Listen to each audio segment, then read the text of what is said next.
Good morning, afternoon, and evening, everyone. Welcome to the Gameweek 14 pod of the FPL Wire. I'm your host, Zoph, and I'm joined by my co-hosts, Late Riser and Pras. Quick turnaround, guys, and a nice video yesterday, Pras. Thank you. All green arrows for all three of us. I think it's been a long time coming, so everyone should be happy this week. Yep. Hey, guess what happens when you don't captain the big man? Yeah. None of us did, and we all enjoyed. Yes, exactly. And Zoph, how do you feel, man? Getting rid of, I remember the week I sold Haaland, and it felt very different. The game week. How was it for you? It feels like playing FPL again, you know. I think you mentioned this 2-3 weeks ago now. Everything opens up, and the last few weeks have been so difficult, right? I mean, it's basically I had an entire team of 11 Timo Werners, and this is what it was like. As a Chelsea fan, when you used to watch Timo Werner back in the day, even when you used to shoot, you never used to flinch. Like your heart rate doesn't go up 1 BPM also because you expect the shot to either miss or hit the post, or even if he scores, it gets called for offside. So anytime my player's about to shoot, I'll be like, hey, anyway, he's going to miss, he's going to hit the post. And this week, they're actually shooting and the ball's going in. I'm like, what is this voodoo? Like, what is this happening now? It felt very strange. And Ella, you obviously had a good crossroads, like a big crossroads decision. And how do you feel? I feel, obviously it didn't go as well as expected to be, but taking a green arrow because this was the week that I had to see out, where Liverpool and City play each other out, and it's the bet's made now. I don't think I'm going to flinch for a while, and happy to go with this and see where we land in about 5 or 6 weeks. Thanks to you though, nice triple penalty winning assist that helped keep my team afloat. Was happy with that. Penalties are back. So many penalties this weekend. So many penalties. So many penalties.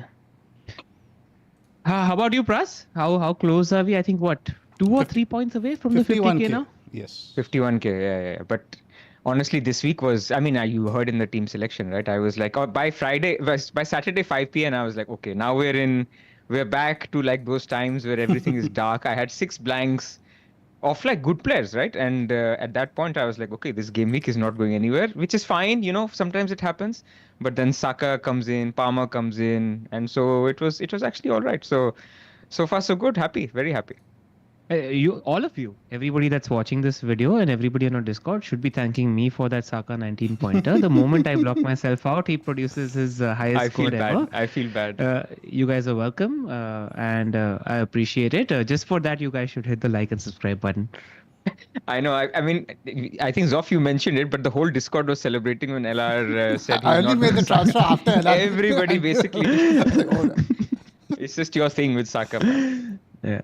But that's it. This time I knew what to expect because I do think that he's gone up a level. It's just the path I chose, and that's about it. Yeah, absolutely. Yeah. Cool. Let's start, guys. A quick turnaround. Games are tomorrow. Let's start with our sponsor plugs and drive right in. As always, all the data that you're going to see on this podcast are from the Fantasy Football Scout members area. I can't stress enough that during the December fixture crunch is the best time to become a member. If you took advantage of the Black Friday offer, kudos, you're going to get to use the members area, etc. How you should use the members area, actually, to get access to that, you should become a Discord member so that you can see Zoph doing the team review every time in the morning after the game week begins, and you can get access to the members area. So yeah, become a member. Click on the link in the description below to do so. And as you guys know, NordVPN has been a long-term partner of the FPL Wire. If you're bored of the streaming libraries in your country, with NordVPN, you can access content outside your region, get access to a wider library on your favorite streaming services, and if you're traveling outside your country, you can access your home library content. Every purchase of the 2-year NordVPN plan using the link nordvpn.com/the FPL Wire will receive an additional 4 bonus months on top. TV show recommendation, guys. LR, you first. I'm just going the same 2 that I recommended last week. I've been watching Silo and I've been watching The Penguin. Was actually binging Penguin till late night yesterday. It's just so much fun. I got the last 2 episodes left and I heard a lot of things about the last 2 episodes. So can't wait to get back on that. Episode 4 was actually one of the top 10 rated episodes of TV ever on IMDb. We won't obviously say what it was, but that particular episode was mind-blowing. Pras, what about you? Incredible. I just started Silo on LR and your recommendation, and I've also noted Senna that you mentioned on Netflix. So Senna is so those are the good. two. Senna is phenomenal. It's probably the best show I've watched this year. I don't know how they did all that F1 stuff from the 80s, 90s, and it's a little bit before before I started watching. At least I only started watching mid 90s around the Shumi days, so I didn't follow much of Senna at his peak. Some real eye-opening stuff. Very, very good. Anything else, guys? Nice. No, just got a good flurry of shows for people to catch up to. And I mean, how much time are people going to have to watch shows anyway? We have so much football and FPL action. There is football every evening now. Like there's barely time to watch TV. So Nod also has an efficient anti-malware and anti-spyware protection tool. It highlights any attack and deletes it before it makes a mess of your computer. Grab your exclusive NordVPN deal by going to nordvpn.com/the FPL Wire. It's completely risk-free with Nord's 30-day money-back guarantee. Sign up using the link in the description below. Cool, guys. Where should we start?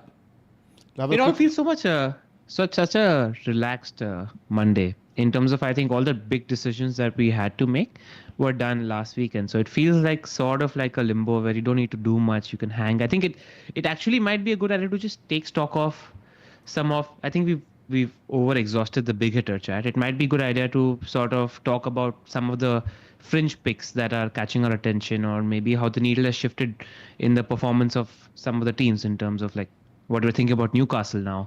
Are they the same team? What we're thinking about Palace, who are improving? Did you see Munoz, by the way, Zoph? I was so happy for him. Man. I think I was probably after Munoz, I was pretty much celebrating for him, man. I felt so bad for him after those two misses. He's been our pod's fanboy, like our boy, rather. Yeah. I think a good place to start maybe is just a lot of people are contemplating what to do with Mbeumo and are looking at potential replacements. So where are you guys on that? If you're looking at the season ticker, we've got Villa away, then we've got Newcastle at home, then we've got Chelsea away, Forest, Brighton, Arsenal, Southampton City for Mbeumo.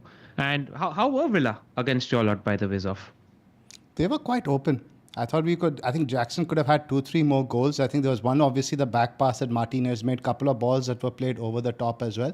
The line isn't as high as last season, but Villa are just in a bad place at the moment. I think this is the second or third game, like I think maybe in the last 4 or 5 where they've conceded at least 2 goals.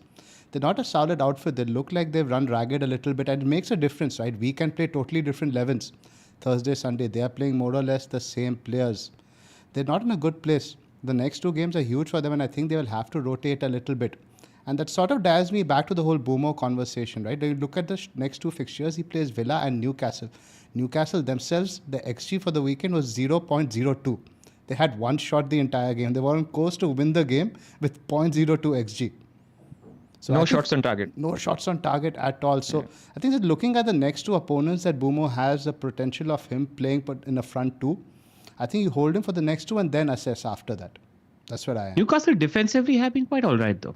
Like they're not conceding chances. But They the problem conceded what like 3 happens, XG to Palace. yeah, They conceded 3 XG to but Palace. the problem is when a team is having these lack of attack, and it's a similar situation with Everton, the onus is on the manager then to be more attacking.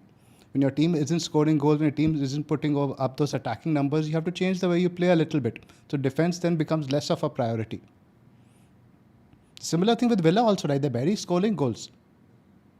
So Villa are like you saw that table I shared with you guys on the chat. Basically, since October 30th, the most goals conceded in all of Europe across all competitions.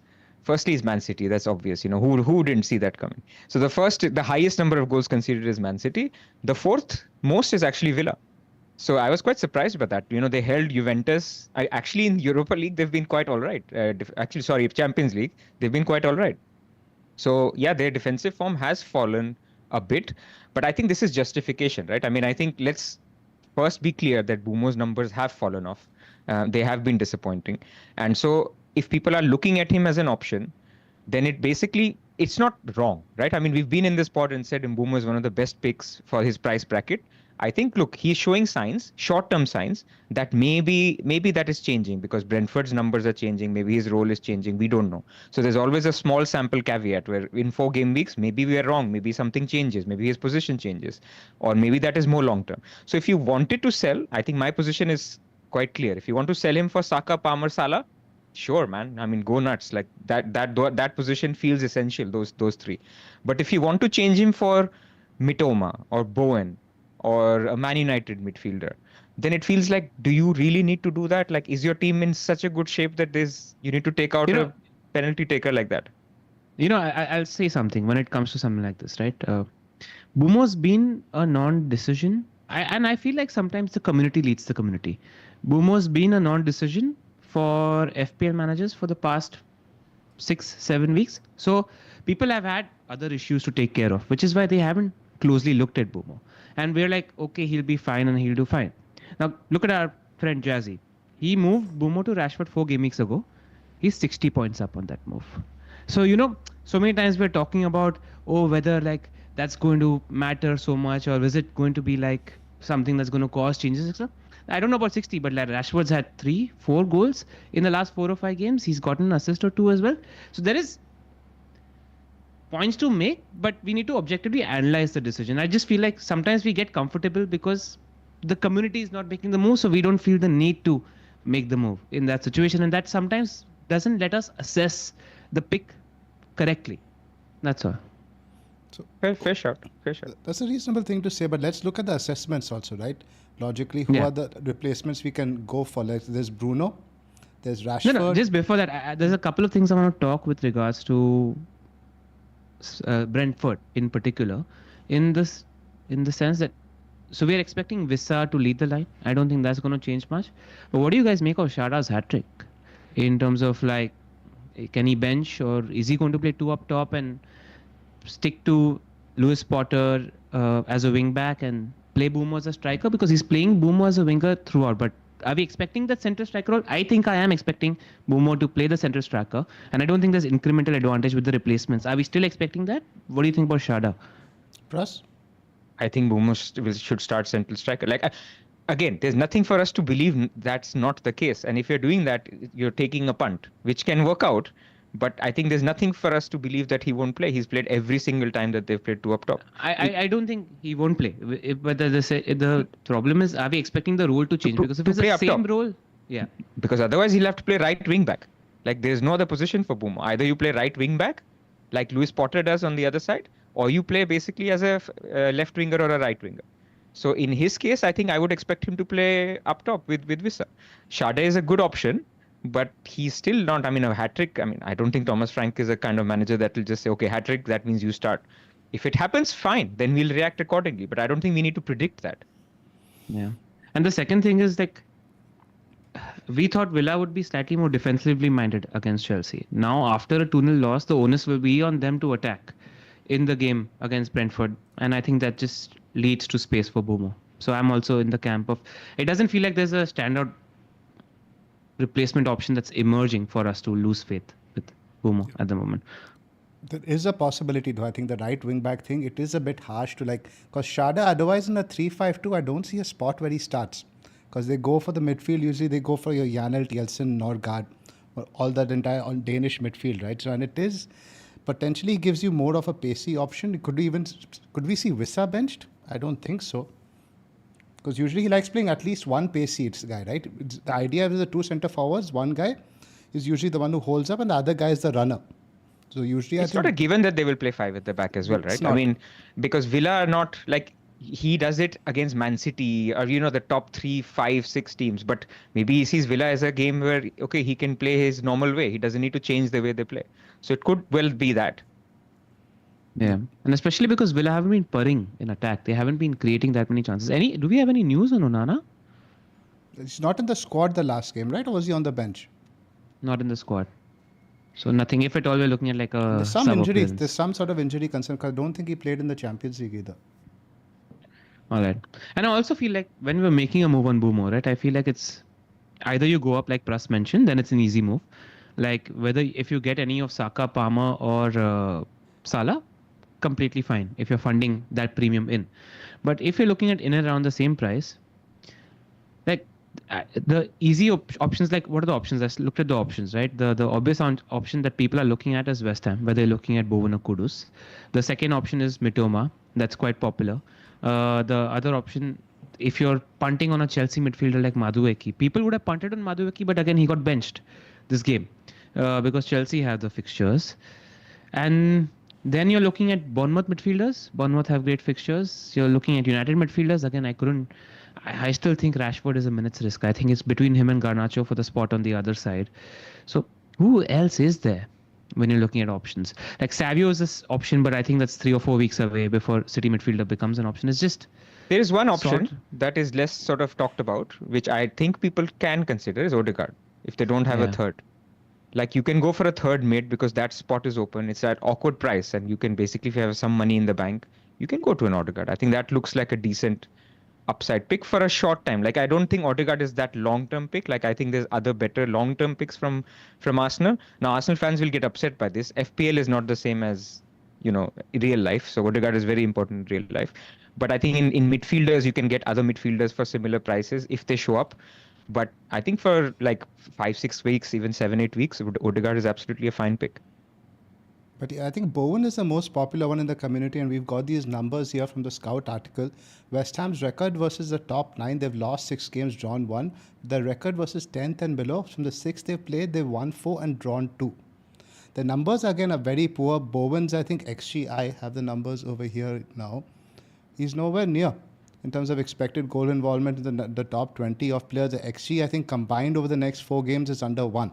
He's not getting in the goal scoring position as much, and I think that might actually be Kudus' role more than Bowen. I think Kudus is one people can potentially look at who's gone under the radar. He'll have something to prove a little bit. The price at 6.1 also is a little bit encouraging because I think all of us are going to be searching for Trent money very soon. Trent looks so good, and where are you going to get that Trent money? Either you have to downgrade like your Isak or whoever you have that premium forward, or you have to look to Mbeumo because obviously the 3 big premium mids are now untouchable. Yep, agree. Semenyo, shout out from Yash in the chat. I think he's got his rest now, so he's good for minutes. I think a Bournemouth mid is also an option. Yep. I'm looking forward to getting something from him. One guy who was all the hype game week 1 and got back underpriced compared to his original price, is on penalties, is on some set pieces, is Mr. Eberechi Eze. Also a pick, I reckon.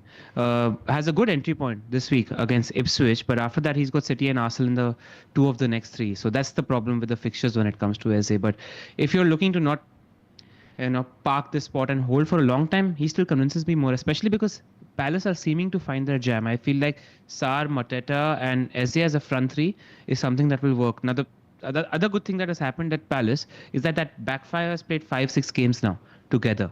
So there's a little bit of stability in the team, and they've got like these players that were injured coming back into the team. So that helps that squad too. I've definitely got an eye on Eze from game week 19 onwards. Like after they're done with Arsenal and Man City, they've also got Brighton away, Bournemouth away. Like now we know those are not so easy fixtures as well. Yep. Let's talk about Bowen and Kudus. Like I was actually watching the highlights for West Ham versus Ipswich, which was the last time Bowen and Kudus played together. If people want to watch it, they've got like an 11-minute extended highlight package on YouTube at the moment. You were spot on, Zoph. Kudus is the one occupying the goal scoring positions. Bowen was creating. He wasn't taking that many shots. He still got a goal in the Salah position where he came in and thing. But I don't feel like Bowen has substantially high goal threat than Kudus. But what he has is in his favor is pedigree. Like we know that Bowen's a 10-goal a season sort of guy. Kudus did last season too, but I wouldn't mind saving the money because like you mentioned, Trent is going to be a big factor. 4 big chances for Bowen in 12 matches is not a good number. I just don't understand the Bowen thing. Like, okay, he might be fine, but you can't pick a player from an average team who's not on penalties and think that he's better than... I mean, come on, man. Mbeumo is good, man. You can't just sell him for Bowen. Like, it may work out with some points, but you need some explosion. Like, you need something to get you something material. Like, even Rashford, okay, if he may not start, and we should have a Man United section, by the way. Let's talk about what we are learning. At least he's an explosive player. Even Garnacho is an explosive player. Even Kudus, I would say, has that qualities.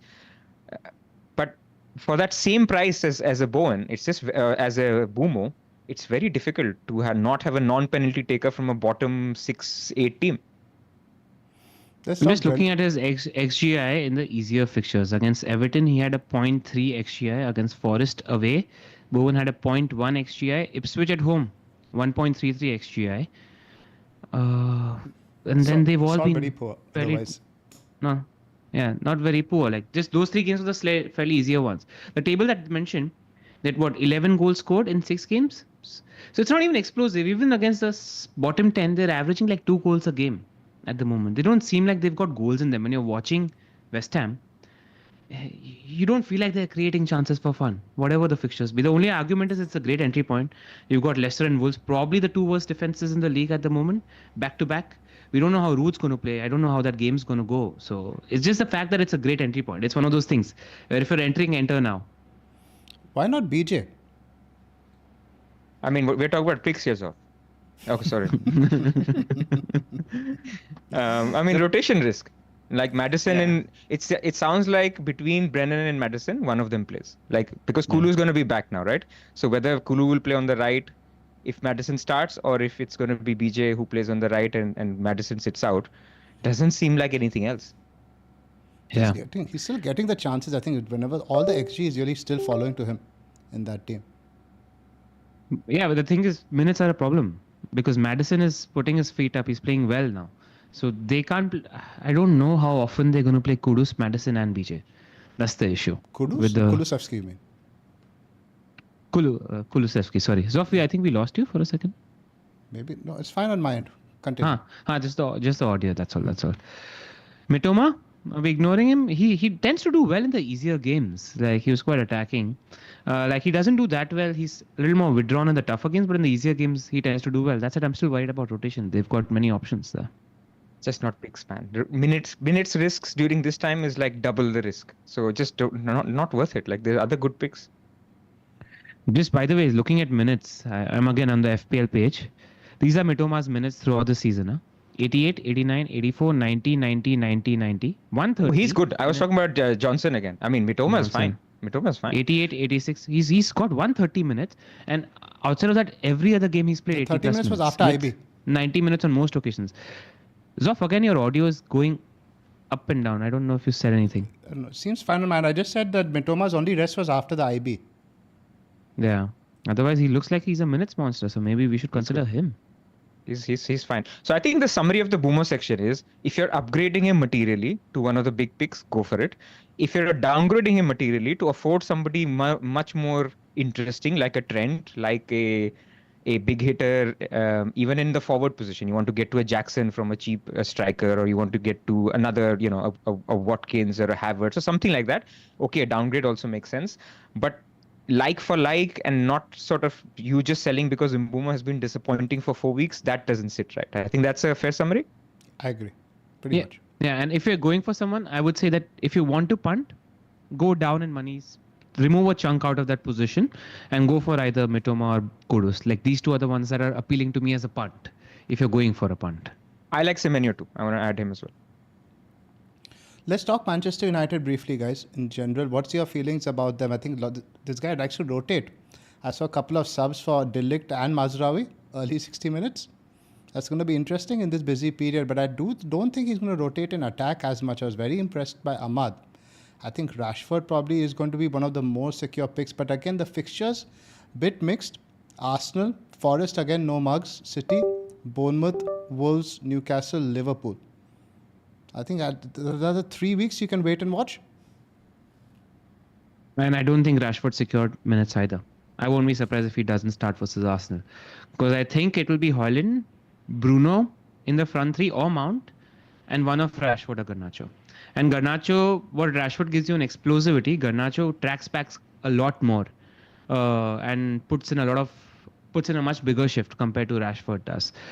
So I won't be surprised if he picks Rashford. And he's always for fresh legs. Like in the post-match interview, something that I've noticed is that he prefers fresh legs. He's like, if my players are playing every 3 days, once they play, for 2 days they can't train. That's the philosophy that he's mentioned in his post-match presses as well. So I think he values legs. And I don't think the defenders will be rotated as much. I just think he sees Mazraoui and De Ligt as first choice. The game was won, and the next game is a big game in Arsenal. So that's the perception there. But at the moment, they're all punts. I don't see picks there. Not even Bruno at the moment. Because there are some games where he's playing deeper, some games where he's playing in the front three.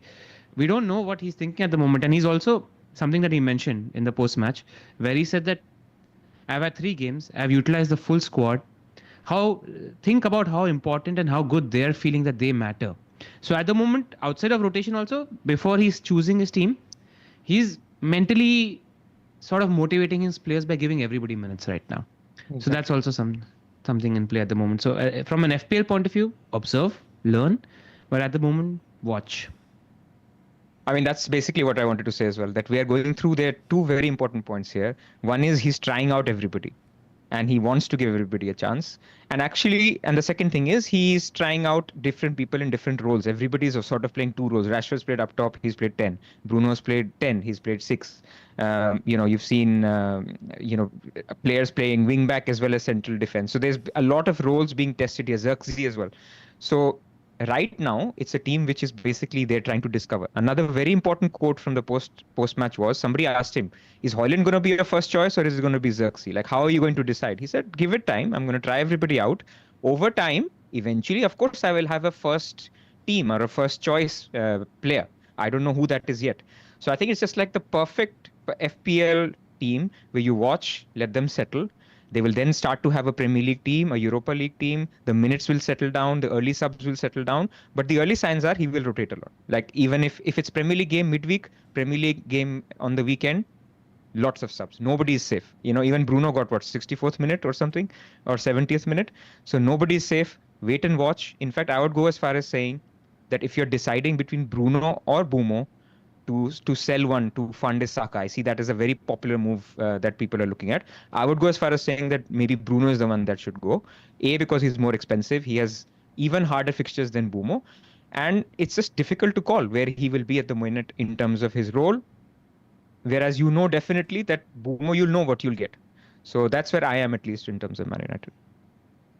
I'm in agreement. I wouldn't sell Bruno over Mbeumo. I'd still sell Mbeumo over Bruno because it's just of how underwhelming Mbeumo's been. And when it comes to routes to points, both of them are similar, set pieces and pens combined. So that's the only slight difference. And just to keep close eye on Ahmad, because Rodgers isn't pulling trees at the moment, and people will be looking to move that spot to maybe a cheaper spot, and we've got a 4.9 million enabler that we're looking for there as well. So people who might be cementing their positions this early, I think Ahmad's making a very strong case for right wing back. I think Dalo's making a very strong case for left wing back. And I think Rashford's making a strong case for one of the three positions up front at the moment. Cool. Let's move on. Let's have a quick look at the schedule. I think before we go anywhere further, just looking at which teams now we need to watch out as a potential for rotation now. All the big teams have a short turnaround and they also play Champions League midweek. So I think there's some red flags over there we need to identify. I think Liverpool, I'm not expecting much rotation because again, it's a tough away game at Newcastle. City, we might see some shuffling, and it was weird to see Edison randomly dropped. I think with City, the whole lineups are going to be a lot more unpredictable. He's talked about how he wants to put Grealish potentially in midfield. Yeah. That could be interesting.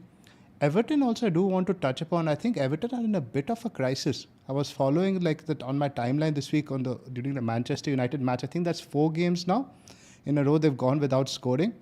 The next game against Wolves, I think they're going to be desperate to score. I think it's a better fixture than it appears on paper. We'll go on and we see Everton's clean sheet odds. But again, can't really afford to rotate. Don't really rotate anyway. Villa, let's talk about Watkins. I'm seeing Watkins. A lot of people are looking at him potentially as captaincy options for the next 2 weeks. In terms of rotation, LR, do you think that's a concern? No. I think he'll start both. Minutes management? I think Villa are in a bit of a slump and they need their best player on the pitch to get out of it. Agree, Pras? He could have scored a brace in that game, by the way. He had 2 very, very good chances. So I just think he's a little bit underrated because he's not putting the ball in the net, a bit like Haaland. Had he scored a brace this weekend, people would be talking about Watkins a lot more. That's just how it works. And so I think he's a fine pick. But I also got spooked a little bit. Like I had the Isak issue and I have money in the bank to go to Watkins. My first instinct was Watkins is right there, home to Brentford and then home to Southampton. But then when I look at these rest periods, I go, there's going to be a 60-minute sub here somewhere. And so I'm not confident capping him like in Gameweek 15 where actually we need a captain. So then I was like, if I'm not captaining him, why not wait a week, assess, maybe that Isak spot is fine. Isak is fine, or I can use that money for Trent. Like, I don't want to spend more money in that slot, and so therefore I got a little bit spooked out of Watkins. But I think otherwise, Watkins is fine, man. I mean, nothing wrong with him. I would worry about, like you said, the next rotation period after this, that's 14 to 15, it's only 67 hours or 65 hours in this case. That's really short considering they just played Champions League midweek. They looked very ragged against Chelsea. You could tell there's fatigue there. I think there's a bit of concern there in my Villa attackers. Even Rodgers, I'd be concerned about in terms of security of minutes. Yeah, but like their only option up front is Duran. That's it. And like, I think in general the Watkins minutes risk is slightly overplayed. Like, think he's like Bruno. He's like Salah. You know, like if he's available, he's playing. And we never had these concerns for 2 years under Emery. So I just feel like it's maybe a little bit of a story we are telling ourselves. I mean, question the minutes risk. They did risk. play Champions League the last 2 years under Emery, right? It's a bit of not an apple to apple comparison. Yeah. The thing is, the more worrisome thing, then his minutes are Villa's form. They're not creating that much. They're not scoring that much. So I wouldn't be worried about it from a minutes perspective. It's just that Aston Villa aren't creating that much at the moment. That's a fair shout. But that's about it. I think in terms of rotation, I think in Chelsea, obviously Jackson is a big topic this week. He was substituted at the 70th minute. I'm fairly confident he's going to start this one. The game is very much suited for Jackson's skill set. I don't think Nkunku is well suited for this game. And I think that's about it. Not really expecting any other rotation hotspots over there. The turnaround is fairly generous for the others. I think 14 to 15 is a lot more treacherous for us to navigate. Yes. What about friend Joao Pedro? Do you think any risk of rotation there? No, I think another 70-ish, couple of 70-ish minute subs, which is why people need to be. He's an okay pick. He's not the captainable pick. I hope people listened. He's fine. Like he'll be involved, but he has been overperforming. He's on penalties. It's a great team with great fixtures. So keep him and enjoy, but don't expect a goal again. Good shout out to Southampton, by the way. I thought that was a really good performance by them against unlucky, really unlucky. In fact, the thing is, and also the big thing, I think, just while we're talking about Southampton, like I reached out to our friend FPL Pricey from who got the assist, and I was just asking him like, what do the 3 yellow cards that Southampton got against Brighton mean? And like he took away any inclination I had of doubling down on my Haaland captaincy, and I immediately put back the captain's armband on Palmer after listening to him, because I think it's an important point to note in terms of what that actually means. So the first yellow card that was Downs, and he's the guy that plays just in front of the defense, and he's the guy, because they Southampton like to play from the back, right? So he's the guy that's responsible for progressing the ball out of the defense. So he's the first pass out, and he's the one who's generally comfortable relieving them of pressure. Now he's not going to be available for the Chelsea game. That means it's likely that Aribo is going to be playing in that position, and he's not really good. So that's point number 1. Point number 2 is Dibbling got a yellow card. He's not going to be available for the Chelsea game either, and he's their best ball progressor, carrying the ball from midfield forward in terms of just a runner, somebody who can make 20-30 yards while taking the ball forward. So that's point number 2. And point number 3 is Badnarek was already out, and now you have Harvard Bellis who's out. So you're going to get 1 or 2 central defenders who are going to be playing for Southampton who've not had any Premier League experience whatsoever. So while the performance against Brighton was very, very encouraging, they probably lost 3 of the most important players that they could against a team like Chelsea. So it's just looking really, really good for Chelsea at the moment. Let's move the discussion, I think, now to this game week, and I think captaincy naturally flows into that. Let's tackle that this week. Now, LR, I think if you have Haaland, I think this is a bit of a debate. I think if you own Palmer within the 3 midfielders, I think he's head and shoulders on top. But let's say if you have Haaland home to Forest, LR, are you tempted to go there versus a Palmer? Not after what I just said in terms of what price he told me. That said, if I feel like rolling the dice tomorrow, it's almost see, the thing is, it's a relatively easier risk because I own him. So it's like, if I lose, I'll lose 15 points, 20 points. That's the worst case scenario. That means Haaland blanks and then Palmer gets a 15 to 20 pointer. But if I have to make an objective decision, we know, I keep doing the big hitter table, Palmer is as big a flat track bully as they come. He's a bigger flat track bully than Haaland. Forest are a way better team than Chelsea are. I do want to ask you, Zoph, though, because it's the first time Palmer will be playing midweek football. Uh, are you expecting like 70, 80 minutes or no? He plays 90. No, I think he's more likely to play 80 plus. If the game is obviously comfortable and we're cruising at 2-0, 3-0, it's a different kettle of fish because we have Spurs. The good thing is Spurs isn't on Saturday. Spurs is again on Sunday. So we at least have some turnaround over there. And he's not been playing midweek at all in terms of the rest, which is a good thing. I think he's not like he's old now. He's in his early 20s. So he's very capable of playing 3 a week. What I am slightly concerned about are his numbers. He's had 2 big chances over the last 6 game weeks. So, and again, we saw that game against Villa. In terms of getting in the box, he is obviously still making some of those runs, but Enzo is occupying a lot of those half spaces, which has been good for the team. I think we're finally seeing a 100 million player then in Enzo. He's far too limited, staying just as a deep-lying playmaker. So, in the sense that Palmer's appeal in terms of stats has gone down, but he's still pretty much the big dog in that team. He just asks for the ball is drawn to him. I just see how don't see how he doesn't start. Yeah, no. Start is, I'm 100% sure about start. I'm just worried about like a 60th, 70th minute sub if at all. That'll only 'Cause I want happen to play devil's- if the game is won. Yeah. Like you guys have a 100-0 decision. I have at least like an 80-20 decision in terms of whether I should hand it to Haaland or not. And that's the question. Don't go there this week. Yeah, I don't think it's because he's too explosive. He's just too explosive. The And way he's the kind of City guy who will, No, sorry, complete. yeah, it's just that. And if Southampton had Downs, Howard Bellis, and Dibbling fit, then I would have more courage to zag here. But it's just I don't because of what Pricey told me. He said like this game is meant for high turnovers. This game is meant for. He's like they're going to have a lot more space. In the space, Palmer tends to operate as well. So I don't think I'm going to do it. I think I'll chill this week, and I think maybe the week to zag is next week, not this with captaincy. That's what I was gonna say actually. Is that Yeah. this week, like Man City won't like step up from what they're currently going through to 4-0, 5-0. Like it's very unlikely. It Yeah. seems like more like a well fought out 2-1 win, 3-2, 3-1 win, something like that. Where okay, we are now coming back a little bit. Like that seems Yeah. like progress.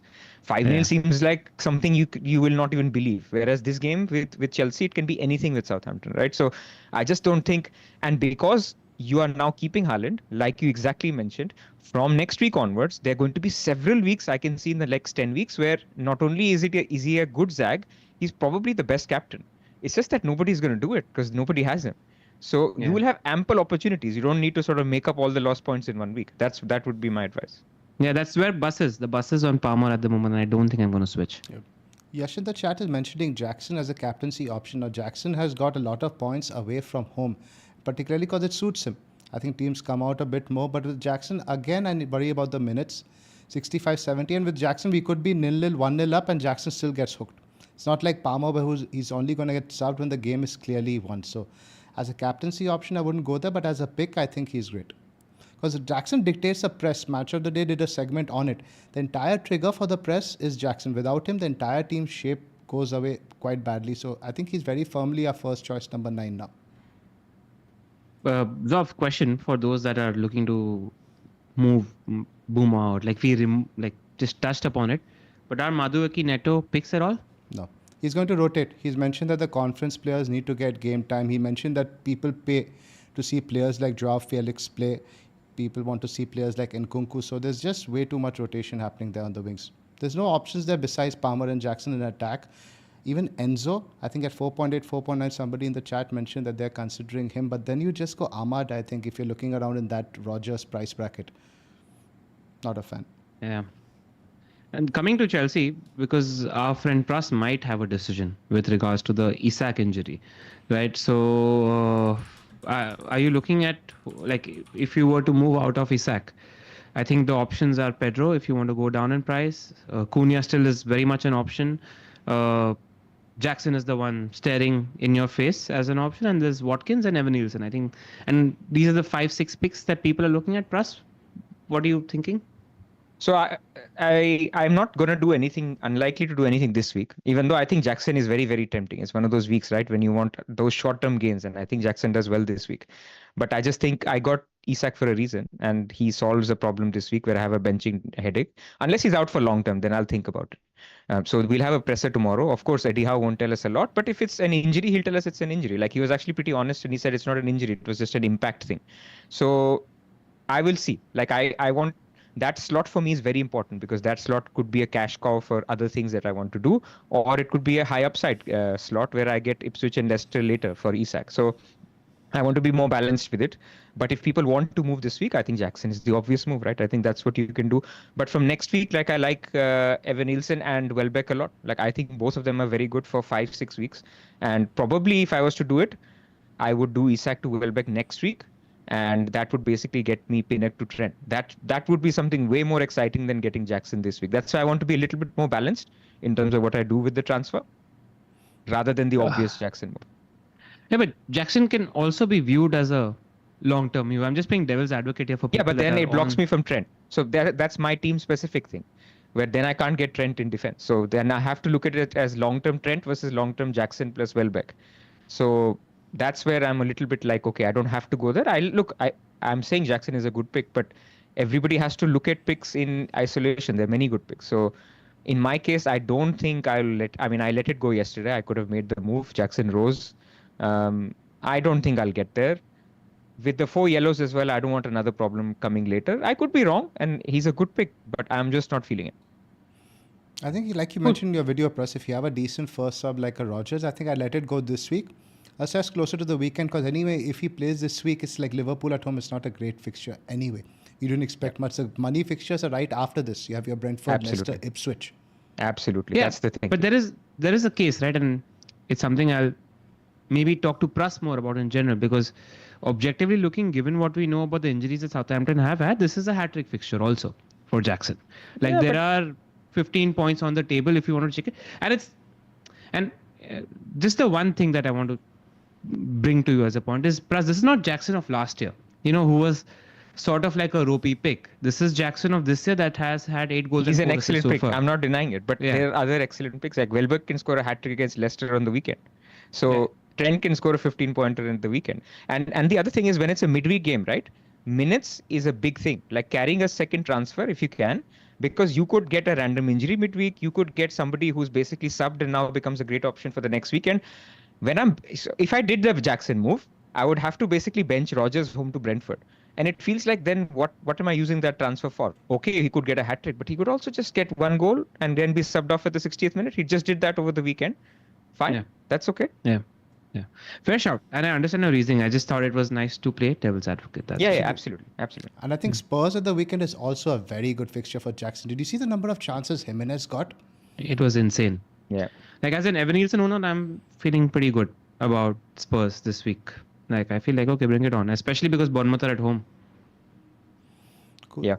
I think we discussed. Let's just go fixture by fixture and let's just see what we want to identify, because a lot of benching dilemmas I also want to discuss with you guys this week. A lot of people have us, Nuri, Mikalenko, etc. LR, go on. Can I have a second? Yeah, before that, because the point that Pras made actually is the most important point in my thinking. The only transfer that I potentially make this week is Mbeumo out, right? Now, the point Pras made in terms of accumulating transfers is pretty big this week, because if you're not convinced about your replacement this week, then accumulating 2, 3, 4 transfers just gives you the bandwidth for big structural changes to respond to other fixture shifts. So it's just worth noting that a fixture shift that you're not attacking right now is probably a fixture shift that you're enabling yourself to attack 3 weeks down the line. And every week there are fixture shifts for teams coming that you can attack as well. So do note in mind how many free transfers you have, and if you're making a move in terms of team structure, what that's going to do. Because Pras is clearly thinking not about just the Isak replacement. He's thinking about the Pinnock upgrade for his team structure in the future as well. So that was just something worth highlighting as well. Go on, Zoph. Right. So let's just move on with the games. I think Ipswich Palace kind of we can ignore. We don't know what's happening with Greaves over here. He wasn't the last 2 match day squad, but something interesting I picked up from Neil's scout notes. Apparently McKenna doesn't like to have centre backs on the bench. So Greaves has been fit, but he just refuses to put him in the bench because Burgess has been playing. With midweek, he might rotate a little bit, but I don't think you want to be playing Greaves anyway. But like the real issue to discuss is why? What? Like what's the point? Like you can get a centre back injury literally so anytime. Strange. Like why? So strange. Like he wants to have 9 attacking options from the bench. Like, do you guys understand that? It makes no sense to me. No, maybe he has some players who can do a double up, but I'm not sure. I didn't get that either. Maybe it's a superstitious thing. Who knows? Because I read it and I went like, I don't know about that, bro. Like, yeah. And I think, Twanzebe even went off injured last game, so fair play to McKenna, right? Everton Wolves is a very interesting fixture this week now. Wait, Zoph, before we move on from Ipswich Crystal Palace, I think we need to add Eze and Munoz on the watch list now, because Munoz has been in the box a lot more now that Palace are settled. We're getting back to the Palace that were what we perceive them to be. Gameweek 1. They've got tough fixtures right now, but just keep an eye on that fixture when you're looking at a shift, because after 17, once they're done playing Arsenal, the fixtures are not bad. Munoz is 4.7, man. It's incredible. Exactly. So I just wanted to take note of that, and it's something we add to the watch list again, because just because we burned doesn't mean that they've now improved as a team and now can go on a positive upturn. Could talk about Newcastle's attack being poor, but the fact that they restricted them to just that much means they are obviously getting better. Yeah. But again, the fixtures, even Bournemouth away, I've stopped looking at it as a good fixture now. I think it's only like Southampton, Chelsea. I think they're not relevant to us really till the next year. 19th. Game week 19, you can start looking at that. Maybe 19, yeah. So the Everton Wolves, I was mentioning that Dyche now is under a bit of pressure to get a bit of a result. Do you think he's going to go a bit more attacking this game than the usual park the bus, or that's just what Dyche knows? Because against Manchester United, what's interesting was I saw bits of the game. The first 20-30 minutes, they were decent. They were better, but they made a lot of individual defensive errors. All of them, except Ashley Young, Mikalenko, Branthwaite, Tarkowski, all had howlers which basically gifted the goals. And the fan base is not happy. In general, I think they will have to be I don't think Dyche changes the way he plays, man. Like, he only knows one way. And like Amorim said, I think the 4-0 result doesn't actually say the full story. I think we could have easily conceded a goal or two. We gave them some chances. Beto had a chance on the plate and was terrible, missed it very poorly. DCL had a big chance right at the end that he shot straight to Onana as well. So we did hand over chances as well. So it's just that same story that's been with them. They've not finished their chances. And I think Dyche doesn't know how to play full gung-ho. I think in his head, his best way of winning this game will be a 1-0 or 2-0, because that Wolves defense is quite shaky too. So what do we think here? Mikalenko versus Nouri. Who do you guys like? Pras? I just like Nouri just for the attacking threat, the chance that they play three at the back. Both are not great, but I just think he's always there, man. He's always there in the chances. But you guys watch Everton much more. Like, I haven't owned Mikalenko, so I barely watch their matches. I mean, the last game he had 3 shots, but that was with the Brentford had the red card, so I won't read too much into it. Mikalenko's attacking threat is limited. It's not significant. Nouri, in fact, in the second half, he started playing on the wing for Wolves. Go ahead, Ella. That's it. Did you notice the week before this, Mikalenko almost scored? He was inside the box. He had one chance in the box. Yeah, I remember. In the box, center of the box. That goal was there for the taking. So that was the one against 10 men, right? Yeah. I just think over a long period, right? Who scores a goal? Like, who's more likely? Like, Nouri has it in. Yeah, but Mikalenko has returned every time I've expected him to return for me. Like, that's the comfort that I have with Mikalenko. Every time I'm expecting Everton to clean against a similar or bottom opposition, they've come through with the clean. They've had, it's worth noting that they've had 3 cleans in the last 6 games. In all the games that you're expecting them to clean, they've cleaned. So Dyche is going to Dyche. I rate Branthwaite. Yeah, he had a mistake-ridden performance against United, but I'm starting Mikalenko. Yeah, underlying numbers are good. They're 4th best for XG conceded non-penalty. That's just below Arsenal. So underlying numbers have been strong, but just the goals they've not been scoring, like you guys said. So you like Mikalenko over Nouri? Yeah, and I saw the Bournemouth Wolves game as well. Bournemouth could have had 6 or 7 in that first half. I'm not kidding. They genuinely could have had 6 or 7 in that first half. Wolves game are pure chaos. Pure chaos. It was insane. And they couldn't handle Bournemouth's press. So it's going to be a completely different play style of game. But Dyche going to Dyche at home, so I'm going to go Mikalenko. Now, there's also another question of your Wolves attackers. Like Acuna is an obvious play over somebody like a Rodgers, or even let's say a lot of people have the decision to make Pras between Cunha and Mbeumo. Which way would you lean on in that case? Cunha's good, man. I don't think you need to bench him. Like, Mbeumo is also good, but the bonus thing just makes it, man. He'll get 1 assist, he'll get 7 points. I think Cunha isn't benchable. I completely agree. Yeah. Not against Everton. Agree. I have Strand Larsen. Is that at least slightly more benchable, you think? Over, let's say, a Semenyo? I'd play Strand. Over Semenyo? Actually, Semenyo. Oh, Semenyo home to Spurs. No, yeah. no, play Semenyo. Because Strand Larsen, the thing is, he relies on service in the box, and I think the two centre backs are pretty good at blocking out the aerial stuff. That's Yeah. what I've learned. Good shot. I'm actually not happy as an Evan Nielsen owner that Semenyo is back. Genuinely. Selfish guy, right? He takes all the Semenyo is shots. so selfish. My God. And Brooks is so good. They were so good with Brooks because Brooks plays the right ball at the right time all the time. So like I in fact thought that they looked pretty good that Brooks was playing and it was good for my striker as well. So I'm not very happy about Semenyo being back. Cool. Let's move on to the next game. Anything else from here? No, we're good. I think Zoph plays Semenyo over Strand. I'm with you. I think I'm there as well. Because let's move on to Newcastle, Liverpool. Big game. I think Newcastle, obviously, I think when it's facing big opposition under the lights, I do expect them to step their game up. This could either be a very high scoring or a very cagey game, depending, I think, on who scores the first goal and when it's scored. How do you think this game's going to go, LR? There are a few teams that have been like fairly Jekyll and Hyde this season. And you just don't know which one of them, like Spurs, Newcastle, in terms of consistency, like they show up against I think they almost play themselves against the level of the opposition. So I just don't know what to expect from Newcastle. It's a good time for Liverpool to play Newcastle because they're not in a good run of form. That's what I'm expecting Liverpool to win. Yep, 2-1 kind of game I'd expect. Yeah. 2-1, 2-0. Doesn't feel like the right fixture to buy Trent, right? I think a lot of us obviously are looking at him, but I think the entry point next weekend, Merseyside derby on Saturday, a lot better. I think so. Like, also we need to see, right? Look, he likely starts because Bradley's injured, but he has just come back from a reasonably, like I would say, it was not a short-term injury. So it was, you have to manage. Again, Liverpool, remember, they play Sunday, Wednesday, Saturday. So it might as well be a little bit careful, Brian Trent, right? You don't want to get into a player, make all these sacrifices, and then he gets another niggle or he doesn't start because the games have come too close. Like, I just don't think it's worth the risk. Watch another game. It's away to Newcastle. Then jump, man. Like, the next big edge is Liverpool defense, basically. Our people already have a lot of them. But the next big edge after Newcastle is basically jumping on Liverpool defense. I really think they have a nice run for a very, very long time. And I like Trent and I even like Gomez. Like, we should talk about Gomez as well. How much is he? 4.8. 4.8. I want to watch this game. I want to see just in case Kwanzaa potentially comes back. But I do think it's going to be Gomez and Van Dijk have history also, right? They were a very good partnership for a long time. And I thought he was very good against Man City. What's the price difference between Van Dijk and... a lot. 1.6 million.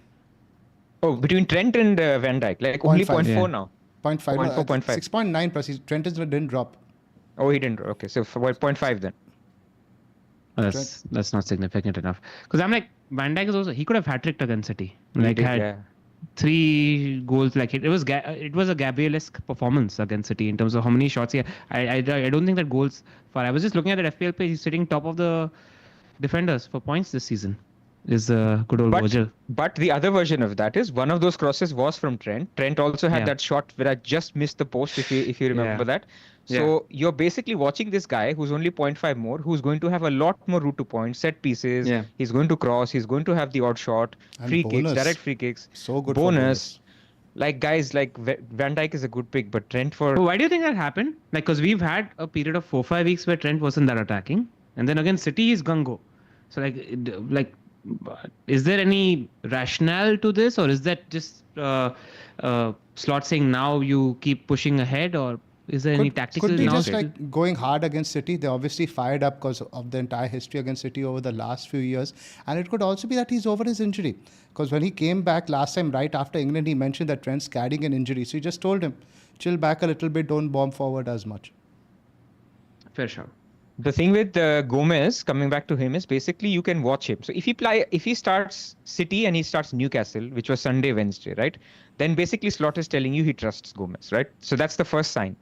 Then basically the Everton game is the early kickoff, which is the next game. And the next one is also the early kickoff. And Liverpool actually have been quite good for getting early news before the deadline. So you get like, not only can you jump on a Trent and a Gomez, you get like this insurance of 2 more weeks of like watching and learning the team news and then getting them in your team.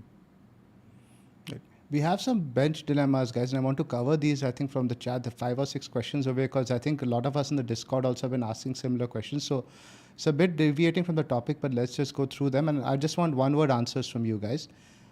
Bench 1, JP, Wissa or Mbeumo? LR? Mbeumo. Pras? Oh, bloody hell. That's too tough. The one not on penalties, Visa. Wissa. I'd agree with Wissa. I'd bench Wissa. So LR, you like benching Mbeumo? Yeah, But- so Vissa's hogging all the big chances. It's a bit different away though. You have to remember Vissa's almost all his returns have come at home. Very home dominant.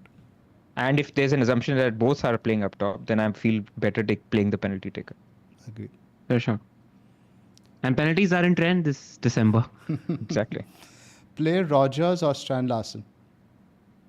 Rogers. That's tough, man. It's a tough That's one. genuinely so tough. I like playing a centre forward because, as somebody famously quoted on another pod, what does Rogers do? Yeah, it's Yeah, true. Look, it's true. But he got subbed off on the 60th minute and he's playing Brentford at home. Brentford are giving people chances like Christmas. So I just think it's a good fixture. To be fair, Rogers was in position if Watkins decided to pass instead of shoot there. Like that one chance that was a And big one was an chance. assist from Rogers, like which Yeah, he yeah. also screwed up. Yeah.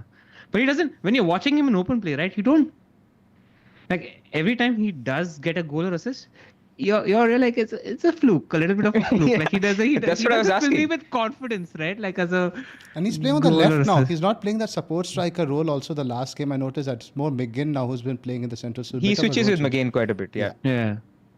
So, But I would worry that McGinn is the one who can't play actually another game. Like McGinn may be the one that misses out midweek. So I'm okay with Rogers' minutes, but I do agree with you. This is exactly why on above average I said, what the hell does Rogers even do for FPL? Like he's like the opposite of Semenyo. Like they may have the same number of points, but you watch Semenyo, the guy's like shooting here, doing this, and Rogers is like, you get a corner, the ball falls in your feet and you shoot and it's a goal, or you get like a miscued shot by Watkins, it falls to Rogers' feet and he shoots and it's a goal. It's nice, he's in that position, but it's not like predictability of watching him. Like the eye test predictability of Rogers scoring is not high. If the point you just stated, I was actually picturing animated versions of both Rogers and Semenyo. And if I had to actually cite Semenyo would be like Roadrunner, go brrrr. Like he's always that. So it would be like a little bit of blur. And Rogers would be the chill guy on Twitter at the moment. Just with his hands in his pockets. He's like, I'm going to wait till the ball's going to come and I'm just going to do this while you do bzzz. Exactly. pretty good analogy. But one word answer, guys. Rogers or Strand? Strand for me. Rogers. Just heart Rogers. Just that Rogers. Fair enough. Bench Isak for Rogers? I don't know. I'd start Isak because I think he'll either be in the squad or not. Starting or not, rather. You guys I'm agree? benching Isak for, Straight depending on benching. press conference. You're not Yeah. starting. I'm not, like, he's a heavy cameo risk, like Isak. Heavy cameo risk this week. Like, if he's not ready, then he is on the bench and he will be needed because they'll be behind. That's true. They don't have a So- centre forward. He mentioned that Wilson is not in a position to start or anywhere Exactly. close to play 60 minutes. So Exactly. they're probably So going to heavy play cameo Gordon risk. up top. Okay, I guess that's press conference dependent. Let's see with that. Yeah. Semenyo versus Rogers. Semenyo or Isak. Semenyo or Worth Isak noting first? that when what's the guy's name? Who's the Dutch defender? Complete brain fart. Van de Ven. Van de Ven and Romero are still likely to be out for the game also. Yes. Play Semenyo or Isak. Isak is fit. Same reason. No, I mean, if it's for this week, then I don't think you take the risk with Isak. Cool. I think that's about it in terms of benching dilemmas. Let's go now further. We covered Newcastle, Liverpool. Move on to the big one. Arsenal, Manchester United. How are you boys feeling about this one? It comes too early, man. Like, I think one is a well-oiled machine that is actually on the up. Like, since their international break, Arsenal is like that prime team that we saw in January that came from Dubai. You can see that they have got it sorted at both ends. Look, they conceded a couple of goals to West Ham, but one was an excellent free kick and one was a freakish. Like, it was still 0.7 XG conceded. So I think it'll be very difficult. It's an away game. We will still give up chances because we are still learning the system and things like that. So I see like a 2-0, 2-1 loss. Yeah. That's what all United fans will say, but all United fans will be watching this one. Of course, It's we hope. not 10. Yeah. I think you should be cautiously optimistic. I'm waiting to see how he sets up in this sort of game. The thing is, Arsenal are purring at the moment. So I would expect us not to win. I wonder how Arteta will set up. I think he might set up to go for the clean sheet. I'm feeling it might be like a 1-0, 2-0. I think it'll be more of a low-scoring game than a high-scoring one. But again, full game state Also, dependent. We should score, I think. Lisandro's not playing this game. He's suspended. I know for Manu it. also. That's what I read. I know Manu wasn't going to start irrespective this game, in my opinion. So, But what's your Casemiro, view? Like, there's a lot of Bruno owners that are also thinking about, like, I think Bruno starts in the central midfield role. Like, I think Yes. Garnacho comes back, or Rashford stays in the team, Mount comes back, Højlund comes back. There is enough players up top. We need him in the central midfield. yeah, but like it wouldn't surprise you if he goes Casemiro and Ugarte against Arsenal. Just for He's not done more- that so far. Like, he doesn't like two holding mids. But we'll see. It can be. there's We'll no see. ball It- progression it's with that just that- Casemiro-Ugarte combination. That's the problem. No, man, both are pretty good passes of the ball. Both are pretty good. Ugarte actually in the last 6-7 games has impressed You me. want someone there to play the ball to you. You are going to be playing a large part of this game on the counter attack. Yeah. So we don't know. At the moment, we just don't know. We are all guessing at the moment what Yeah, Amarim's going to absolutely. do. Yeah. Absolutely. But I guess you play your Arsenal defenders, obviously. 40% Yeah, is yeah. a good clean sheet order. I think it's the second highest this week. Yeah. And the highest is a joke. We all know that's not a. We'll get Those to are the Fugazi week one. numbers. 46%. Those are Fugazi numbers for Man City. Yep. But the clean's coming this week. I think this is the week they turn it around. In general, an upward trajectory is starting to come this week, I think. Forest is a suitable game because Forest Yeah. will let them have the ball so they can settle a bit. Yeah. Yeah. Yep. And it was good to see Doku as a Haaland owner, right? Like what I liked was Doku, Savio, De Bruyne, all three of them on the pitch in the last 30 minutes of the game is better than the Gundogans and the Bernardo Silvas. Yep. So that was just something nice. De Bruyne, who to knows see. what's happening there, man? I can't believe how many games he's been in the squad for, and he comes on literally for 15 minutes when the team is getting hammered completely. Yeah. He's in pain every time he's kicking the ball, man. Like we were talking Yeah. about in the last pod, like those days of De Bruyne starting 2 in a row, even 1 in 3, they look. Yeah. It's not looking great. It's sad to see, like for it to be like this, but he's just not there. He's not there.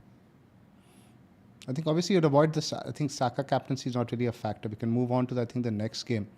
Fulham, Yeah. Brighton. I think Fulham's defense now, they're still very good in terms of underlying numbers. They're fifth for XGC. They restricted Spurs also to very little, though I think that was tempered a little bit by lack of Solanke. Spurs really didn't lacked any structure without their primary centre forward. Jimenez, potential minutes risk here, Pras? I was thinking that he's been taken off 60th, 70th minute a lot recently. Midweek game, is it a game where, like, if people have a dilemma, I think you can bench Raul Jimenez in this one. Like, it's not the easiest game. It's going to be high intensity. I think if there's even a benching risk. Like I hate calling benchings like this, and you're likely to be wrong. Like it could happen in the next game or the weekend. Next game is Arsenal. So then, yeah, And it's a even more short likely. turnaround. Thursday, Sunday. So I think minutes will be managed, including a I'd be benching if worried. possible. I'd be worried as a Jimenez owner in this one. I think you move him on. Do you like moving him on for Joao Pedro potentially? This is not the good entry point for Joao Pedro, but then for price reasons, maybe yes. But also you can keep I think, look, I have been bringing in Raul Jimenez from Gameweek 18 onwards because I think he's a good pick still. When 17 almost. Like Brighton home, then Arsenal, Liverpool, and then Southampton, Chelsea, Bournemouth, Ipswich. So he's great hold. Yeah, he's a good hold. But I'm looking to do it for Cunha. So Cunha also has a good 17. So basically from 18 onwards, I think he's a good pick. Like he's probably on penalties because Andres Pereira is having his own issues now with the team. He wasn't in the squad. I think he's the natural next penalty taker. So it's a different discussion to sell. But I think benching, if you have a benching dilemma, I would be more comfortable benching him this week. Yeah. The Carter is very big on Raul, by the way. Carter's Oh, numbers definitely. have always been very big on Raul. Yeah. Anything else in this game? Move on to the next one. Yep. Brighton, People looking at Mbeumo defenders- replacements. If you're holding Mbeumo for 3 weeks, ESR/Iwobi are waiting there as well for that same run that we are talking about. Yes, sir. I don't know. I feel that sort of early season momentum has dried up. Now I'm not even seeing him make those runs. Iwobi, yes, but Iwobi is a trickler. Yeah. tougher games off. I mean, two game weeks ago, ESR could have scored a brace. You remember? One was ruled offside and one was actually a goal. So we can't expect more than that, right? 1 goal in 3 games is fine for that position. So True. I think he's decent. Cool. But yeah, Joao Pedro, I think in terms of benching dilemmas, he would be very high on the play list over most people. I think the only guy, I think I saw somebody in the Discord debating JP versus Cunha. That's probably the toughest one this week, I would say. I mean, JP who are your other attackers if you're between those two? Like last week, people were captaining JP and Cunha, and now we want to bench one. This is because somebody like a Semenyo, for example, you could have a Semenyo benching dilemma, etc. JP and Semenyo is close this week, but marginally JP, I'd say. I just think I'd Brighton bench are... Cartel leader is suggesting that I bench JP for Larson. Yeah, because the minutes are... I don't know. Like, because of Fulham's high on defense Fulham. also, right? Yeah, exactly. Yeah, Fulham's yeah, yeah. defensive numbers at home have been so strong. Brighton are they're fourth in the league, man. Like, we need to sit up and notice Brighton. Fourth in the league with tough fixtures. Now they have great fixtures. That's true. Yeah, I wouldn't bench JP. I would, in fact, bench Semenyo and play the 2 penalty takers. Makes sense. Leicester, West Ham, Van Nistelrooy's first game. I think this might be a bit of a goal fest because with the new manager, especially who's been brought in, given the remit of playing attacking football, I don't think they're going to be going in a back three. You could argue they don't necessarily have the personnel to attack. They might bench Vardy this game, being a midweek fixture, or the first game under the new manager, you'd want to play Vardy, right? He's your bit of your spearhead, bit of your club talisman. You don't go there. What about Fabianski now this week over somebody like a Flecken?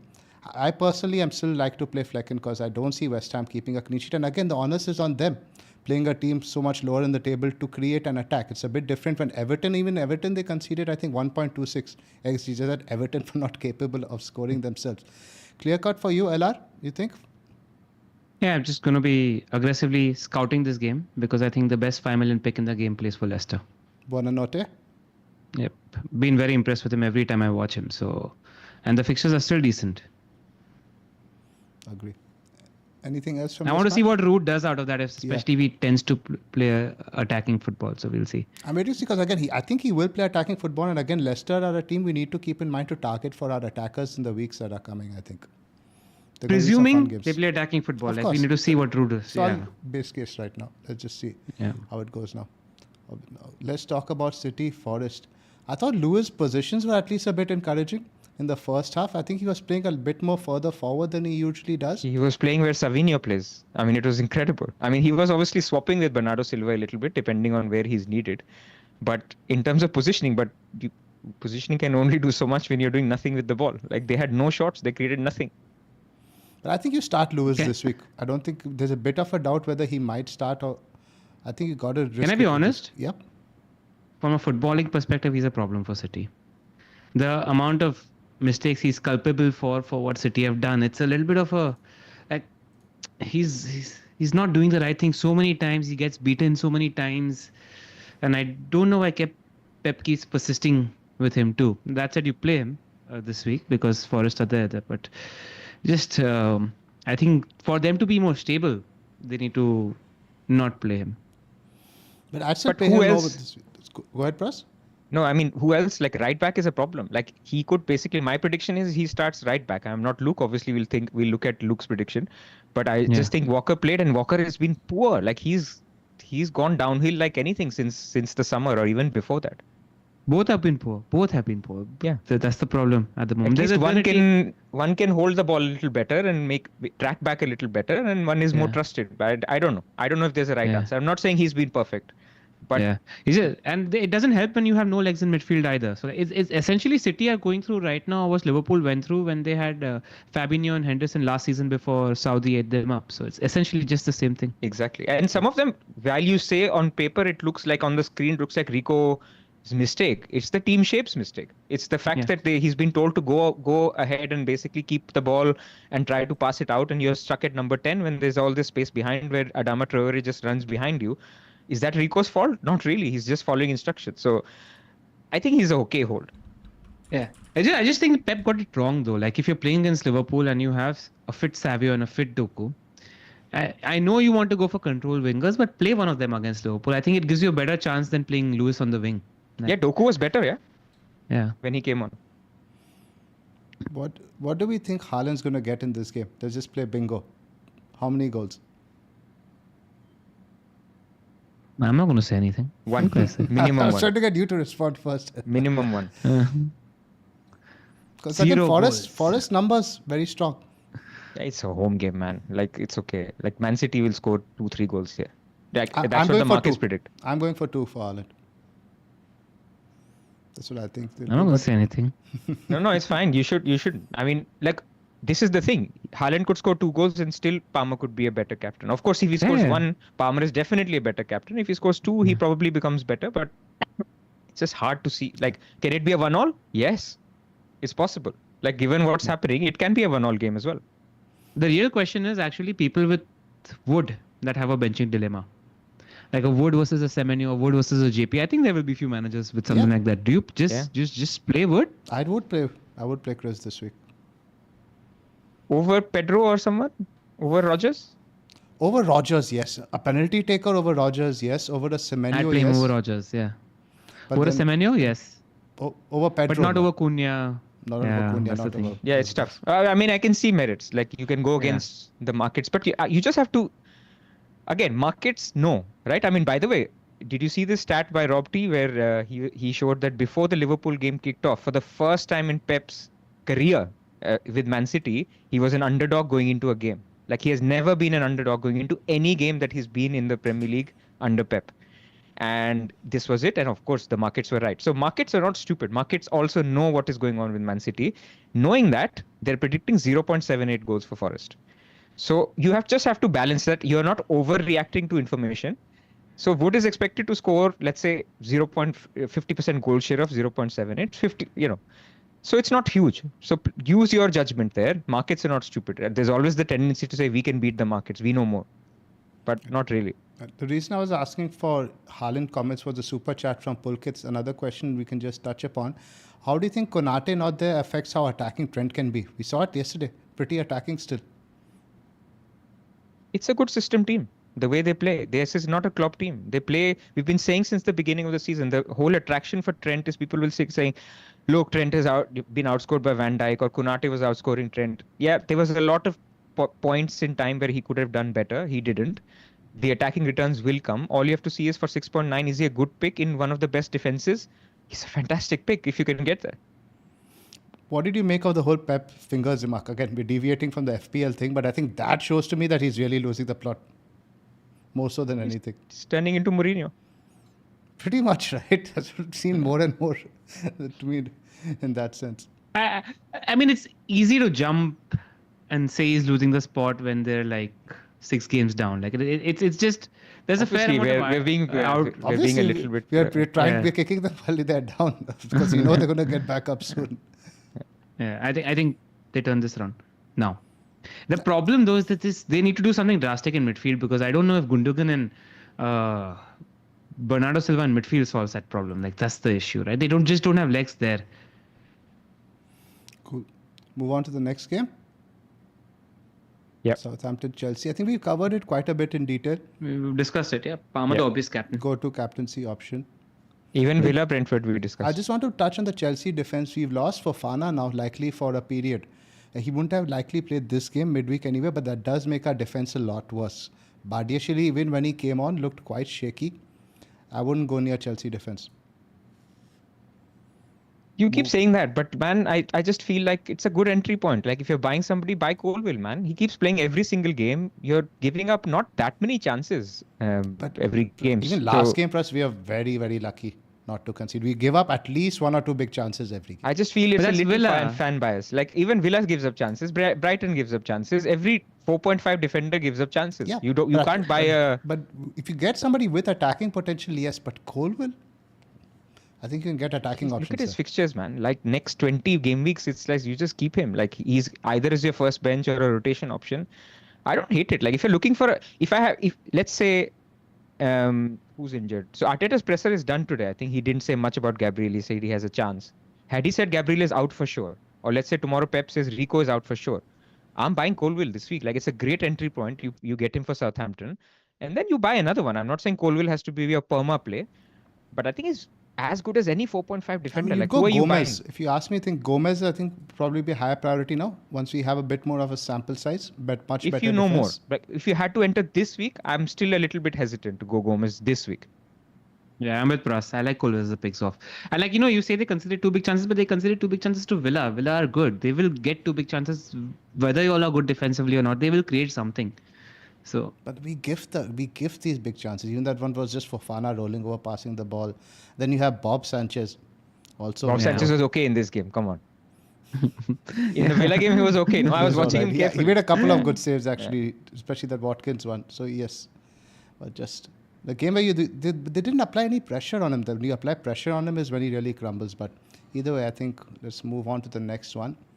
Villa Brentford again. Also, I feel we've discussed in detail all the benching dilemmas. yeah, I think vouchers, done. I think etc. we can move to. We've gone for way longer than we should on the Planned. pod. I think. Anyway, Yeah. Before our bus teams, let's do the sleeper picks. Actually, before the sleeper picks, I also want to say there's a 904 people watching. If you can like the stream, there's a very short turnaround. So this video is not gonna go out to many other people than you guys who are watching. So please do show some love if you can and like the stream. And we have thanks, by the way, because of you guys, we managed to get 34,000 subscribers over the weekend. So that's goal number 1. That's ticked marked. And what we're going to do is we're going to aim for 35,000 subs before Christmas. So if you could get us there, we need to move at a much faster pace of growth than we have been used to. If you could get us there, it'd be a lovely Christmas gift for us. Fantastic.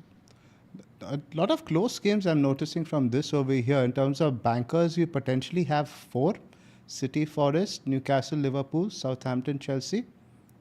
Arsenal, Man United, Arsenal 67%. So also I would say they're up there. Villa, Brentford at 56. A bit lower than you would expect. I think maybe Villa's recent form plays into that, but the other games are actually pretty close. Yeah, it's tough week to predict. So the main point is it's a good entry point, not just because the fixtures are difficult to, and it's a new month. So, we give out 4 jerseys a month. If you're playing the sleeper prediction game with us, you just need to download the app and join our Pick'em League. And it's free. The highest scorer every week gets a Premier League jersey of their choice. And if you're on our Discord and you're in the top 3, then the top 3 every month, not every week, every month. The highest scorer every month gets a Premier League kit of their choice. And the top 3 from our Discord get a Premier League kit every month. So, all you need to do is predict whether it's going to be a Ipswich win or a draw or a Crystal Palace win, and you get 1 point per correct prediction. Cool. Did we get Pras? Did we get the shout out for the winner previously? Actually, we forgot last week. So let me bring it up. So our last month's winner, we have reached out to them on Sleeper, but they have not replied, and I have to look him up now. No problem. So you guys carry on. Yeah, we look it up later. Announce the next pod anyway. We're short for time. First up, this is now whose team? Is it Timber? LR, this is you. Oh, actually, sorry. Let me do that. It's Suman, SUMAN 1978. So Suman 1978, if you're listening, you have won a Premier League kit. So we want to shout you out and for you to reach out to us. You can reach out, you can email us or reply to your message on Sleeper. You have a DM from Karn on Sleeper. So the best way to actually verify this, because otherwise we'll have 10 Sumans emailing us this week. Reply to Karan on Sleeper on the DM and get hold of him, and we'll make sure the jersey reaches you. And if you don't within a week, then we'll have to basically give it to the second person. So we'll still give out a Premier League jersey. It'll just have to go to the next one. LR, your team? Yeah, man. Looks like a week of non-decision. If I feel like moving Mbeumo tomorrow, I might for maybe Kudus or Mitoma, but I feel like I'm going to stick. I've got Raya, Timber, Gabriel, Mikolenko, Salah, Palmer's my cap at the moment, Mbeumo, Rogers, Haaland's my vice, Evan Nielsen, Pedro. Would you guys start Ait Nouri over an Arsenal defender or Mikolenko? Not over the Arsenal defender. Not Arsenal defender, man. Yeah, so that's where I am. Got decent first bench cover in Ait Nouri and think I'm going to accumulate some transfers at the moment. Cool. Yeah, I think saving a transfer here makes sense. This is my team. Flecken in goal. Lewis, Gabriel, Nouri. Salah, Mbeumo, Palmer caps, Saka, Semenyo, Jackson and Joao Pedro with Strand Larsen and Mikolenko on the bench with Fabianski. 2.8 in the bank, so I could grant rent right away this week, but I sort of want to wait. I think this week the defense looks all right. Get some more information, look at the landscape the next week. Anything else suggestions, guys? Bench. I'd be tempted to get him. Like if we get a hint that he's fine, like get him for Mikolenko and play him over Nouri. Good. Good. But again, Pras, now that gives me only 0.2 in the bank in terms of flexibility. It locks me out of anything in the future. That's the only thing. That's fair. That's fair. Then yeah, we might want to do something else next week as well. But if there's an what injury will you related want to do? Like Yeah, but- again, if you're going Mbeumo, like you're probably going to go down on Mbeumo. You're not going to go up in terms of. You're going to get a BJ, right? So. Definitely getting flagged. Fact. Yeah. I mean, Mbeumo to Son, by the way, that's a good move. Like if you wanted to think about a four premium structure, so there are routes. I don't mind waiting. So I do agree with you. Actually, I didn't realize that it will leave you so short with flexibility if you did it this week. Just assess the landscape next week. Plus, your I don't know, man. The opportunity is there. I think about it. Again, the opportunities, but I don't think Newcastle is the ideal fixture. That I agree with. And the fitness thing and the short turnaround thing, like it's worth But waiting. Trent pulls out a 12-pointer out of his ass anytime. Like that goal of free kick can come anytime. game. Like it's not about the clean sheet points with Trent, right? Like you fluke a clean sheet and then it looks likely that he's going to get an Are we attacking convinced about Trent in general? Just a couple of pods ago, we were talking about taking money out of defense. We had this week Gabriel with a goal and assist. Nowhere near the bonus. I'll tell you why. So go back to the team. Like that's the thinking, right? When I did the future planning for my team also, like this was the consideration where I stuck with Haaland also. Because you got a triple premium mid, all right? So in terms of future planning, where will you need the money? Okay, so where will you need the money if you spend it in defense? You've got a mid-price striker also. It's not like you're sitting with 3 cheap strikers. So you're not like somebody who's got not much access to a striker that emerges in that price bracket, and you can go down to 3 or 4 other striker options that are there cheaper. And when it comes to midfield, the only person you're probably blocking yourself out of is Bruno or Son, like Pras mentioned. And it's not like we don't have 5, 6, 7 options below Mbeumo if you, at any point you want to sell Mbeumo as well. So, like, where are you going to need the money in the future? And is that asset as premium and beautiful thing as Trent Alexander-Arnold? Like, that's the thing that you need to think about when you're going to spend money. I'm still debating between Timber and Trent. There's still a 1.4 million saving there. Yeah. The one place where you actually might really need money, the only real hot space is if you want to get Isak for the run that Pras has spoken about. Sitting in Gameweek 16, if you want him for, or even next week, if you want Isak for Brentford, Leicester, Ipswich. Like that's a hot. That's what Pras and I had run. spoken about, right, when we were discussing Yeah. the Jackson transfer. His Pras was like, just get Isak now because you want him for the next 2-3 weeks after. Or you hold Isak and then you can upgrade your Pedro Cunha if you want to Isak, who looks very tasty if Newcastle get their act going. Like that's probably the space where you spend. It's a case of options opening up next week. Like sitting in with money, taking 2 free even transfers. JSL to Cunha was actually penciled in for me in the few weeks forward. I don't think I'll do that now. I'll probably take that down and just like see what that 1.7 million can do for me elsewhere.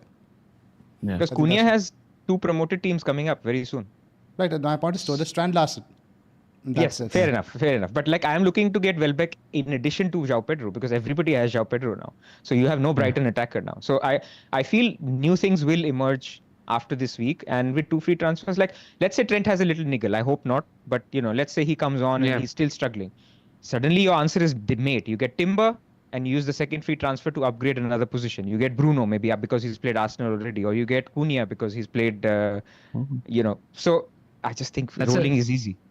That's a great point because Zoph does have the third Arsenal spot open. I just realized that, and he might want to take advantage of that too. Mbeumo to Odegaard. Like there's so many options. I was very impressed by Timber. I think it's very close to scoring from the header in terms of chances creation. I think Timber is a great pick also. But either way, let's close up. Pras, your team? So by the way, sorry, to finish yours, there's a super chat as well on keepers. Like what are you going to do with Flecken? What's your plan? I think I'm fine with him for now. I think his dovetails into Fabianski has some decent fixtures also coming, some good home games for West Ham. Probably use him then. But the only person I really would want in that position is Rhea as an alternate. And I think I'd rather get an Arsenal defender with upside today, in this case, Timber. So I think. But if you had, let's say I gave you a transfer for a goalkeeper where you don't need to spend a transfer, would you just go Verbruggen or Sanchez or something? Verbruggen probably. Sanchez just not for my mental health. I just can't handle it. Probably not. Because even this Chelsea game was a big leap of faith for me. Normally, when I look at Chelsea players, I'm like, I already had Palmer captain. I was wondering now, do I bring in Jackson also? Put all my eggs in one basket. But I did, and it was glorious. Yeah, eggs are good. Can I say if you were having Flecken and you're having Flecken with what's his name, Fabianski, I would say play Fabianski for 3 weeks, but after 3 weeks, jump on Onana. That's the shot I want. That could be. That's another one I'm looking at because he seems to be the consistent one in the defense who's not going to get subbed in the 56th minute. And he's making some good saves, yeah. So he seems like a good mix of clean sheet potential plus save points at the moment. He's been low-key one of our best players this season. Sensational all season. Very good saves. Yeah. For sure. Also, and the other goalkeeper is like Forest are at the end of their tough run, and we know that they're a top 10 defense in the league at the moment in terms of just reliability and Nuno Espirito Santo season. You could go sells in 2-3 weeks in just terms of long-term reliable keeper. Yeah, all good shots. Yeah. Plus your team? So I've got Raya in goal. I've got Gabriel and why am I reading your team? I've got Lewis. Oh, you haven't sent to me, obviously, my team. So I've got Raya, I've got Gabriel, I've got Lewis, and I've got 8 Nouri. So I think the defense is okay. I'm not too happy. Like if Rico Lewis gets a cameo or if he doesn't play at all, then Greaves is basically next or Pinnock. So I'm not too happy. This is why I have at the back of my mind, if there's a surprise in the press conference, then I just get Colville for Pinnock and or even Gomez and basically do that this week.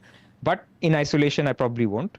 Then basically the template midfield, which is basically where the template is at the moment: Saka, Salah, Palmer, Rodgers, Mbeumo.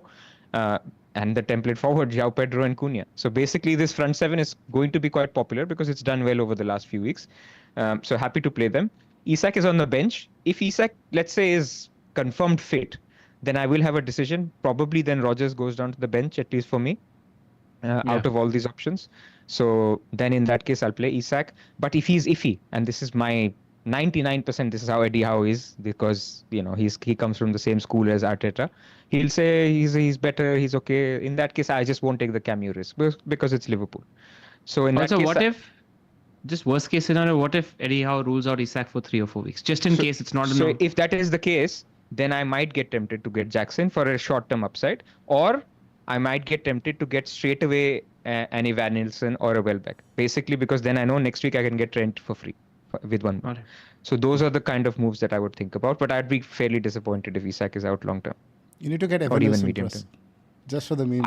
I just see him doing well since LR got him, and I'm like, I'm not part of this party that he's doing, that he's having. So even though from next week I like Welbeck more, from this week I like Evan Nilsson more because the gap is small. Yep. Getting Evan Nilsson will be like Jodua, the FPL Wire edition. I actually asked Varun for the team selection video who to put on the thumbnail. It's like you pick between Mbeumo or Evan Nilsson. He decided to go with Mbeumo, unfortunately. Cool. Let's wrap up, guys. We've gone for 90 minutes. We expected it to be short, but never is. But I think we covered a lot of benching dilemmas. I really wanted to do that. A lot of people had those issues this week. I also think we enjoyed talking outside of the big hitters. Like genuinely, it was. I think we've given that so much focus that we actually covered so many other teams and players that we generally haven't spoken about much. So I think it was a good time to catch up on that. Indeed. Yeah. Fantastic. Excellent. Thanks for joining us, everybody. Again, help us get to 35k likes. We need your support. Hit like and subscribe, and we will be back again Thursday, guys. Thursday. Yeah, let's aim for Thursday. Even though there'll be some games. But let's do it on Friday. Will be too late. Yeah. No, locked it. Thursday, same time. Done. See you guys then. Bye-bye. All right. Bye-bye. Take care.